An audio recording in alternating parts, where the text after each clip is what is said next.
In 1898, a German pharmaceutical company sent gift samples to doctors across the United States and Europe. The package was elegant, the branding was sophisticated, the name on the label was designed to sound powerful, modern, and safe. The company was Bayer, the drug inside the package was heroin, and the marketing material described it as a non-addictive substitute for morphine, suitable for children's coughs. That is not a misprint. Bayer, the same company that makes the aspirin in your medicine cabinet right now, introduced heroin to the world as a cough suppressant for children and advertised it as less dangerous than the drug it was meant to replace. Within a decade, tens of thousands of people across the United States and Europe were addicted to it, dying from it, or destroying their lives because of it. Within 20 years, the international community was forced to convene emergency conferences to address a global public health catastrophe that had been created, almost entirely, by a product that was sold over the counter at the local pharmacy. But heroin is not even the most lethal invention in this story. It is not the one that killed 50,000 people before anyone stopped it. It is the opening act, the clearest example of a pattern that repeats across 3 centuries of technological history. A pattern in which an invention appears, is celebrated as a breakthrough, is distributed at scale, and kills an extraordinary number of human beings before the evidence of what it is actually doing becomes too enormous to ignore. The invention that killed 50,000 people is something you almost certainly own, something that is probably within 10 feet of you right now, something that was marketed for decades as a miracle of modern science, and the story of how it was finally stopped, and how close it came to never being stopped at all, is one of the most important and least told chapters in the history of human technological hubris. We need to go back to the beginning, not to the invention itself but to the world that made it possible. Because to understand how 50,000 people can die from something before anyone stops it, you first need to understand how badly people wanted the problem it claimed to solve. The American Midwest, the 1890s. The automobile was arriving, not yet in the dramatic, transformational way it would arrive in the next decade, not yet as a mass-produced consumer product accessible to ordinary families, but as a possibility, a promise, a mechanical vision of a future in which human beings were no longer limited by the speed of a horse. The early automobiles were slow, unreliable, expensive, and frequently dangerous, but they moved under their own power, and that alone made them extraordinary. The problem was the engine. The internal combustion engines of the late 19th century had a maddening tendency to knock. The knocking, a sharp metallic rattling that came from inside the engine block, was not merely unpleasant, it was destructive. It was the sound of the fuel igniting at the wrong moment, before the piston had reached the optimal position in its cycle, and the resulting shock wave hammered the engine components in ways that reduced power, decreased efficiency, and shortened the engine's life. Finding a way to eliminate engine knock was one of the central engineering challenges of the early automobile era, and the engineers working on it understood that whoever solved it would have a commercially valuable discovery. 1916, a young engineer at Dayton Research Laboratories in Ohio named Thomas Midgley Jr. was assigned to work on the problem. Midgley was 26 years old, possessed of a restless, inventive intelligence, and deeply ambitious. He approached the knock problem systematically, testing hundreds of different fuel additives to see which ones reduced the destructive detonation inside the engine. He tried iodine, he tried ethanol, he tried dozens of organic compounds. He eventually found that a chemical called tetraethyl lead, a compound that bonded lead atoms to an organic molecular structure, eliminated engine knock almost completely when added to gasoline in very small quantities. It worked brilliantly, the engines ran smoother, they ran more efficiently, the knock disappeared. And Midgley, being a trained engineer and not a medical researcher, did not immediately think about what it meant to add a lead compound to the fuel that would be burned in engines across America and dispersed as exhaust into the air that Americans breathed. He should have. The scientific literature on lead poisoning was not obscure in 1916. It was extensive, detailed, and unambiguous. The Romans had known about lead poisoning, or at least had suffered from it so extensively that modern historians have identified lead exposure as a possible contributing factor in the decline of Roman cognitive health among the ruling class, which stored wine in lead-lined vessels and used lead cookware. By the 17th century, European physicians had documented lead poisoning in workers who processed the metal, noting the characteristic symptoms: wrist drop, abdominal cramping, seizures, and a progressive deterioration of the nervous system. By the 19th century, lead poisoning had been identified in painters who worked with lead-based pigments, in workers at lead smelters, in children who chewed on lead-painted toys. The medical literature was clear: lead was a potent neurotoxin. There was no known safe level of exposure. Midgley knew this literature existed. He was not ignorant of it. In later years, there is evidence that he was aware of the risks and made a conscious decision to proceed anyway, in part because the commercial pressure to solve the knock problem was enormous, and in part because the concentrations of lead in the exhaust seemed small enough to be dismissible. He also knew, and this detail matters, that there was an alternative: ethanol. The same ethanol that he had already tested and found effective at reducing knock. Ethanol was cheap, it was renewable, it was non-toxic, and it worked. But ethanol could be produced by any farmer with a still. It could not be patented, it could not be controlled. The profit potential of ethanol as a fuel additive was, from the perspective of the large chemical and oil companies, essentially zero.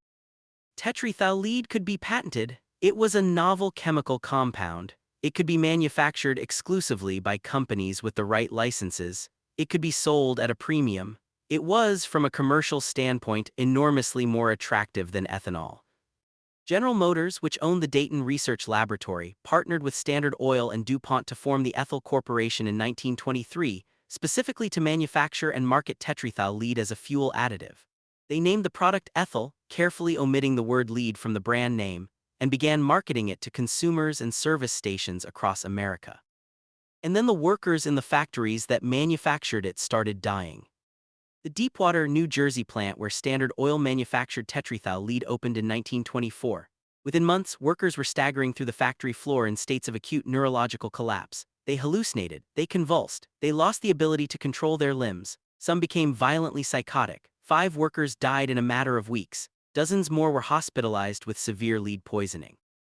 The workers who survived called the plant the House of Butterflies because the hallucinations caused by acute lead poisoning so often took the form of insects swarming around the victims. The public health response was immediate at the local level. New York City and several other municipalities banned the sale of leaded gasoline within their borders while investigations were conducted.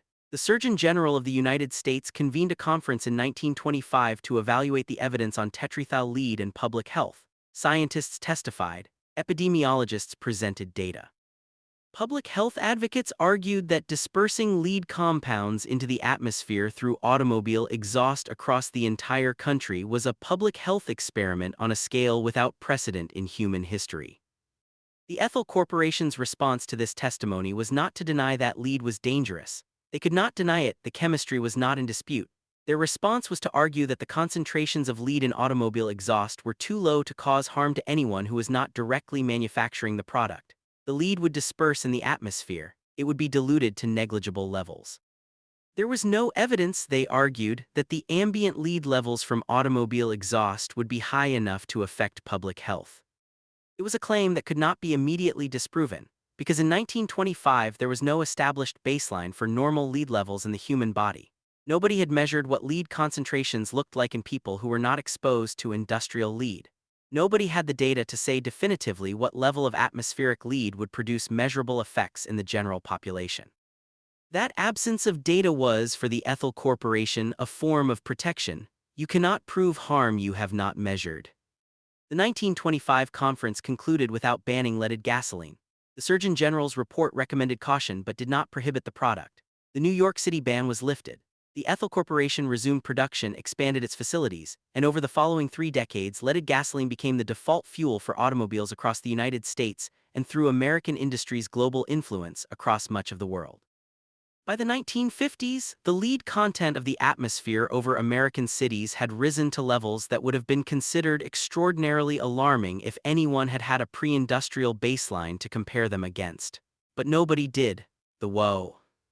RLD had been steadily accumulating lead in its air, its soil, its water, and its population's bloodstreams for 30 years, and the change had been so gradual that it had no visible before to compare against. The contamination was invisible not because it was small, but because it had become the new normal. The man who finally produced that baseline and in doing so exposed the scale of what had happened was a geochemist at Caltech named Clair Patterson. Patterson was not, in 1948 when he began his doctoral research, particularly interested in lead poisoning or atmospheric contamination or the Ethyl Corporation. He was interested in the age of the Earth. His doctoral project was to use uranium-lead decay ratios in ancient meteorites to calculate the most accurate possible age for the solar system. The uranium-lead dating method requires extremely precise measurements of lead concentrations in ancient rock samples, And those measurements require knowing how much lead was in the rocks to begin with versus how much has accumulated over time from uranium decay. To do this work accurately, Patterson needed to know the natural background level of lead in ancient, uncontaminated material. He needed to measure lead in samples that had been sealed off from any modern contamination. And what he found, as he refined his techniques and expanded his research through the 1950s, was that the lead levels in everything around him, in the air of his laboratory, in his samples, in his own body, were orders of magnitude higher than the lead levels he found in ancient Antarctic ice cores and deep ocean sediments that had been laid down before the industrial era. Patterson was not looking for evidence of industrial lead contamination. He stumbled across it because it was contaminating his laboratory and interfering with his measurements. He had to build one of the first ultra-clean laboratory environments in scientific history simply to get readings that were not swamped by the ambient lead that modern industrial civilization had deposited into every surface of the planet. And when he compared those readings, the ancient baseline against the modern levels, the difference was not subtle.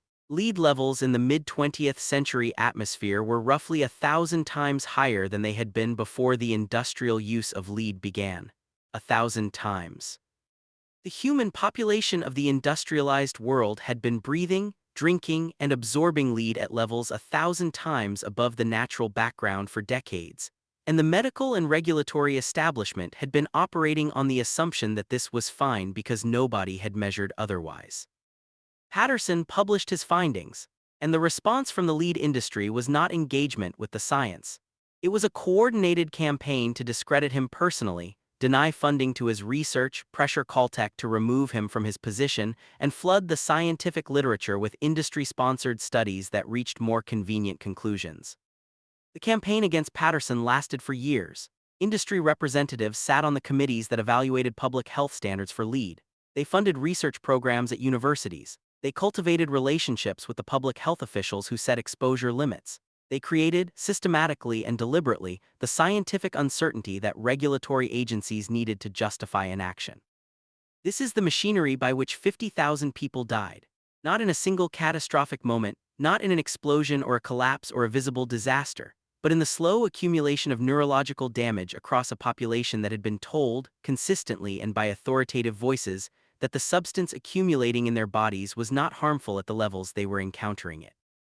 The medical costs of the leaded gasoline era are still being calculated.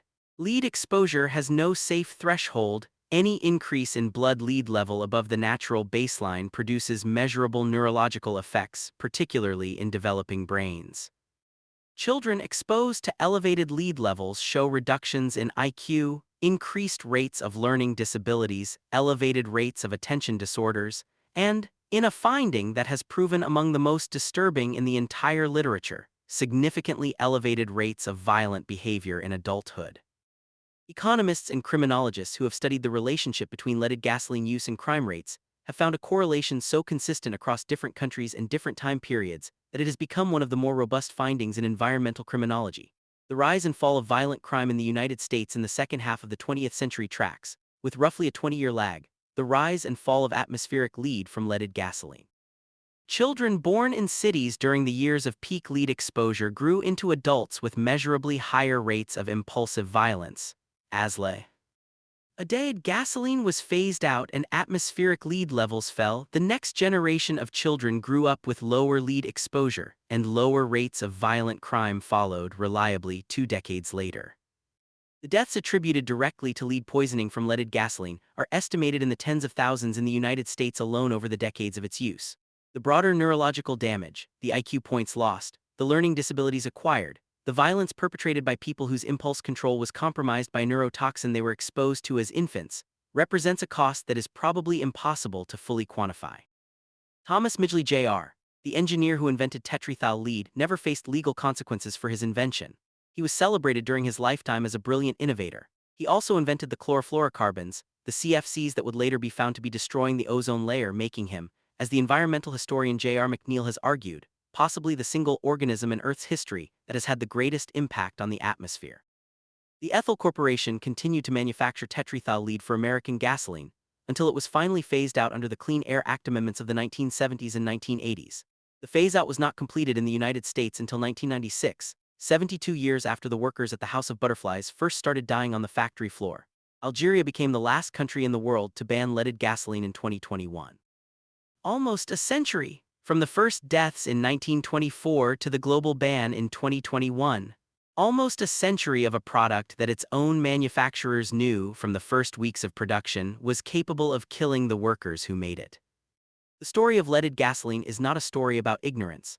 The science was not unclear. The medical literature on lead toxicity was not ambiguous. The deaths at the manufacturing plants were not subtle signals that required sophisticated interpretation. What stood between the evidence and the regulation, what allowed an invention that killed on contact to remain in use for nearly a century, was money, and the institutional power that money could purchase.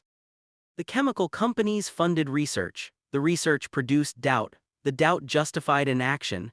The inaction allowed profits to continue. The profits funded more research. The cycle continued for decades across administrations, across changes in scientific consensus, across the accumulation of bodies. And here is what makes this story not just a chapter in history but a warning about the present. The strategic use of manufactured scientific uncertainty to delay regulation of a harmful product did not begin with tetraethyl lead and did not end with it. The same playbook: identify the scientific uncertainty, fund research that expands it, discredit researchers who produce inconvenient findings, cultivate relationships with regulators, flood the public discourse with complexity, was applied by the tobacco industry for 50 years of cigarette marketing, by chemical companies defending pesticides, by pharmaceutical companies managing the opioid crisis, and by fossil fuel companies responding to climate science. The playbook works. It has worked consistently across industries and decades because regulatory systems require a standard of proof that is almost impossible to meet when one side of the debate controls the research funding. By the time the standard of proof is met, by the time the evidence is too overwhelming to deny, the product has already been in use for years or decades, and the harm has already been done. Clair Patterson spent most of his career fighting the lead industry's campaign against him. He eventually won. The data was too clear, the correlation too consistent, the accumulation of evidence too large to suppress indefinitely. He testified before Congress. His work was incorporated into the regulatory framework that eventually produced the phase-out of leaded gasoline. He lived to see atmospheric lead levels in the United States begin to fall. But he also lived to calculate what the lead era had cost: the neurological damage to a generation of American children, the violence that followed from that damage, the IQ points subtracted from millions of developing brains by a compound that a 26-year-old engineer had added to gasoline in 1921 because it was more profitable than ethanol. Patterson died in 1995, 1 year before the United States completed its phase-out of leaded gasoline. He had spent nearly 50 years fighting an industry that had contaminated the entire planet for profit. The invention that killed 50,000 people was not a weapon. It was not designed to harm anyone. It was designed to make engines run more smoothly, and it succeeded at that entirely. The harm was a side effect that was identified early, suppressed deliberately, and allowed to accumulate across decades and NTS and generations before the machinery of regulation finally caught up with it. The House of Butterflies is gone now. The deepwater plant was decommissioned. The workers who died there are mostly forgot. The children whose brains were quietly damaged by the lead in the air they breathed grew up and grew old and are now elderly or dead themselves, and most of them never knew what had been done to them.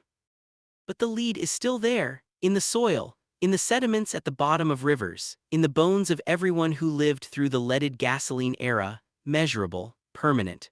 A record written in chemistry of what happens when the profit motive and the power of industry are allowed to outrun the capacity of science to prove harm. The sample that Clair Patterson analyzed, the ancient meteorite that gave him his baseline, the measurement that started everything, showed lead levels so low they were almost undetectable. That was the natural state of the world before Thomas Midgley Jr. opened his lab notebook in 1916. It will not return to that state in any human lifetime, possibly not in any human timescale at all. That is the final accounting of the invention that killed 50,000 people before anyone stopped it. Not 50,000 bodies on a battlefield, visible and countable, but 50,000 and more, spread across decades, distributed through a population, invisible until a geochemist looking at meteorites accidentally found the evidence that everyone else had been paid to overlook. The numbers are in the ice cores, the numbers are in the sediment layers, the numbers are in the bones. They are not going anywhere.